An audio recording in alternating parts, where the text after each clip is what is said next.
Kisha një telefonat nga një vajzë e vogël, që shumë e tronditur dhe më thoshte që jemi në rrezik, jemi në një shtëpi me kat të lartë që ishte me dras.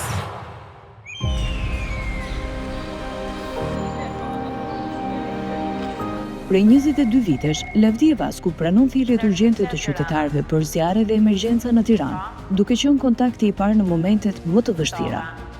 Kisha një telefonat nga një vajzë e vogël, që shumë e tronditur dhe më thoshte që jemi në rrezik, jemi në një shtëpi me kat të lartë që ishte me dras. Dhe gjatë gjithë kohës unë isha që po bëja punën, por mendja më rrinte tek vajza. Dhe kur më ka thënë që vajza është mirë, nuk kishte kënaqësi më të madhe për mua. Ishte mesnatë dhe më thonë në një telefonat që shikojnë vetëm ty në një pallat, më falni.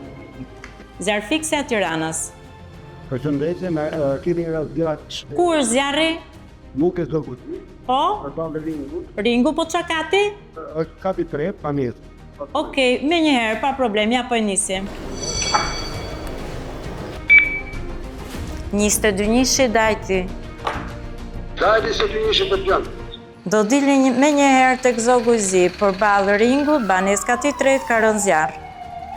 Pas telefonatës së radhës, Lavdia Vasku vazhdon të rrëfejë një nga momentet më të vështira gjatë 22 viteve të punës. Kur shkojnë çunat atje dhe ngjiten lart, atje shikojnë babai që ishte jashtë derës dhe nuk e dinte se çka ka ndodhur brenda, ndërsa brenda ishin 3 goca dhe ëma që ishin djegur. Nuk kanë për të harruar.